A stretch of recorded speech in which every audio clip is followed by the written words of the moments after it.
양윤진의 보이는 라디오 다 알려줌의 양윤진입니다. 오늘은 또 특별한 사연이 왔다고 하는데요. 지금 바로 만나볼게요.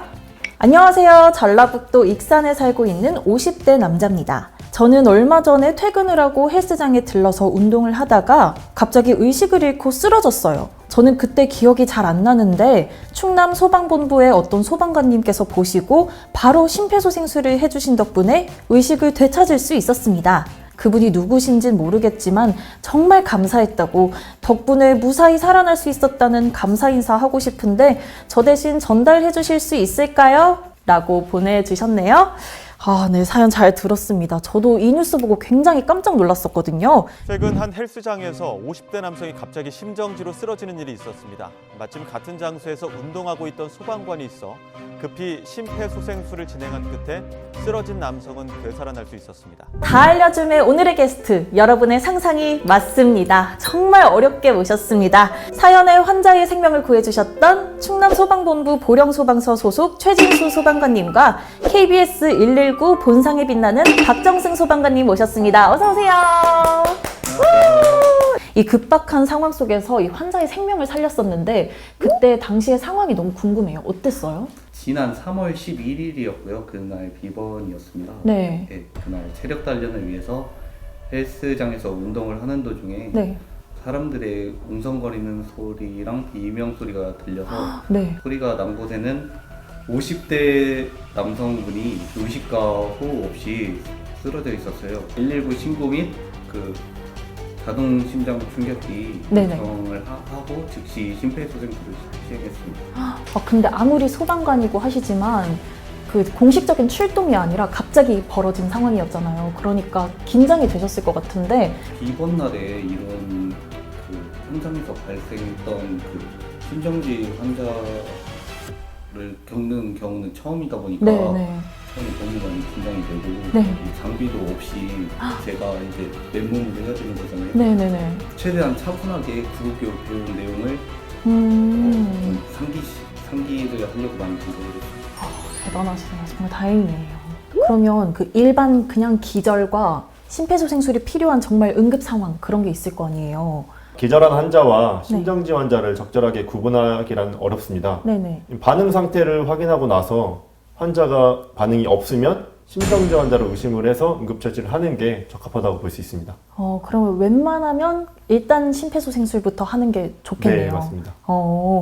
그런데 이게 생명이랑 관련된 긴박한 상황이잖아요. 그러다 보면 이제 잘못하면 어떻게 될까봐 무서워서 못할 것 같거든요.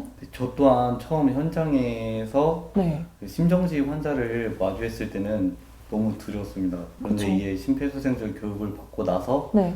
이제 두려운 마음보다는 그 생명이 위급한 환자를 살려야겠다는 마음이 더 컸던 것 같습니다.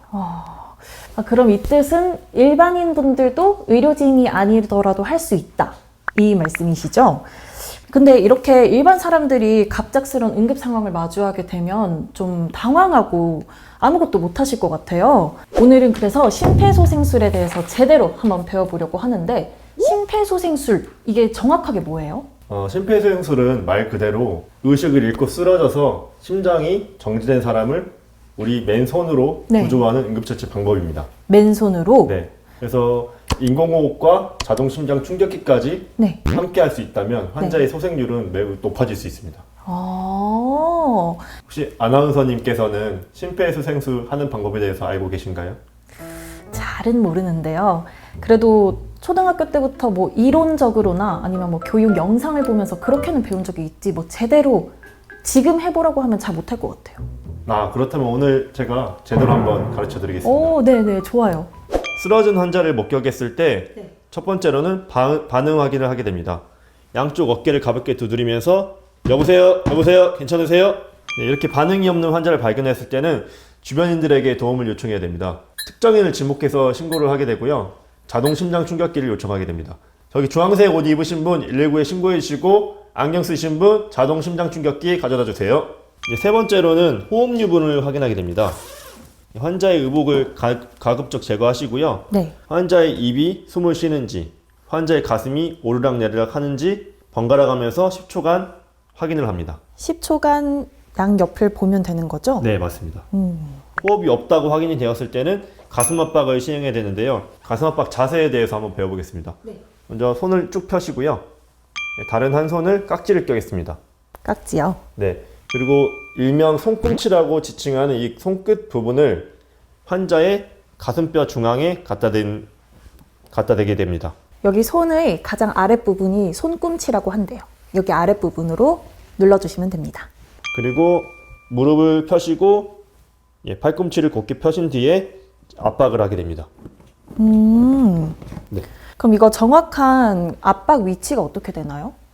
정확히 알려드리겠습니다. 네. 먼저 쇄골이 모이는 움푹 들어간 점을 시작점으로 하고요. 네. 갈비뼈 하단이 모이는 지점, 명치라고 하는 부분을 마지막 지점으로 합니다. 네. 그래서 이 시작점과 마지막 지점에 있는 뼈를 복장뼈라고 하는데요. 네. 여기서 2분의 1을 하시고요. 아랫부분 하단 2분의 1 지점의 중앙 부분을 가슴 압박을 시행하면 됩니다. 그러면 젖꼭지 사이 그리고 명치보다 살짝 위 이 부분이겠네요. 네, 맞습니다. 그런데 이렇게 긴박한 상황에 이 부분을 쉽게 빨리 알 수 있겠어요? 좋은 지적이신데요. 네. 긴박한 상황이거나 옷을 제거하지 못하는 상황도 발생할 수 있습니다. 네네. 그런 경우에는 가슴이 중앙부에 가늠해서 압박을 하면 그것도 좋은 방법이 될 수 있습니다. 촬영이지만 사실 지금 밖에 나가서도 똑같은 상황 마주할 수 있으니까 한번 해보시는 게 도움이 되긴 하거든요. 네. 그러면 가능하시면 해볼까요? 네. 손에 힘은 얼마나 들어가야 돼요?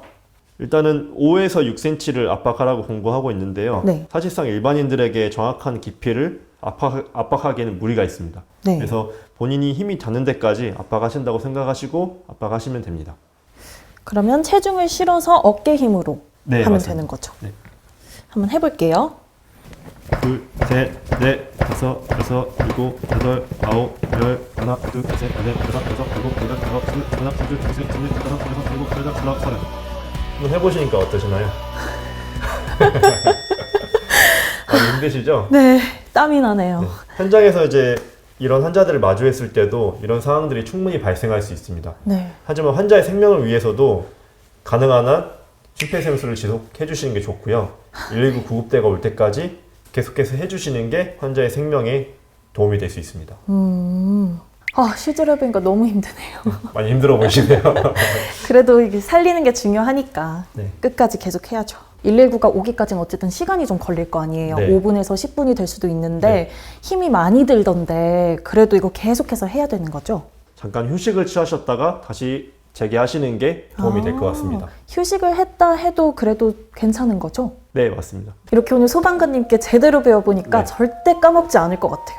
현장에 나가셔도 지금과 같이 동일하게 시행해 주신다면 또 하나의 생명을 살릴 수 있는 기적을 맛보실 수 있으실 것 같습니다.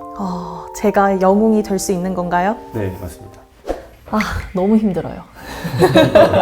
이게 실제로 배워보니까 너무 힘들고, 그리고 절대 안 까먹을 것 같아요. 그래서 이제 제가 제2의 최진수 소방관님이 되지 않을까. 이런 응급 상황이 생겼을 때. 그런 생각이 조금 들었습니다. 근데 이렇게 배우면서 그런 생각이 들더라고요.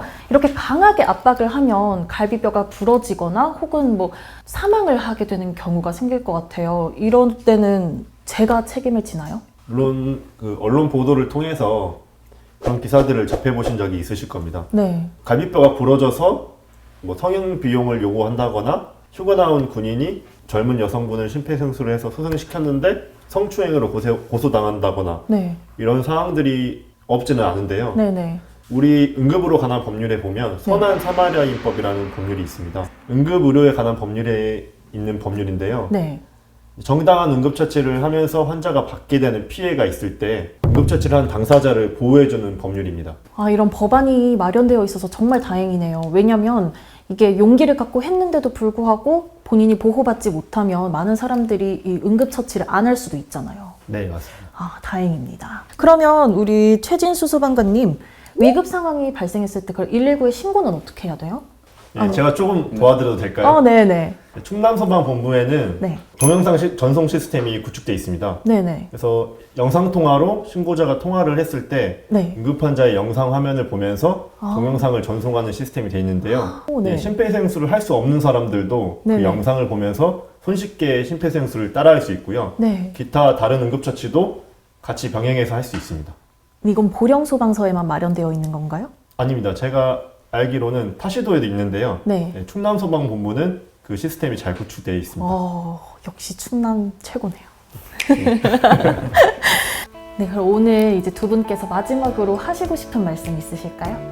네. 우선 그 큰 사고를 겪으신 환자분과 환자분 보호자분께 위로의 말씀을 드리고요. 네. 항상 건강하시고 행복하길 바라겠습니다. 먼저 119 소방대원이 네. 빠르게 현장에 도착하기 위해서는 올바른 119 신고가 매우 중요합니다. 맞아요.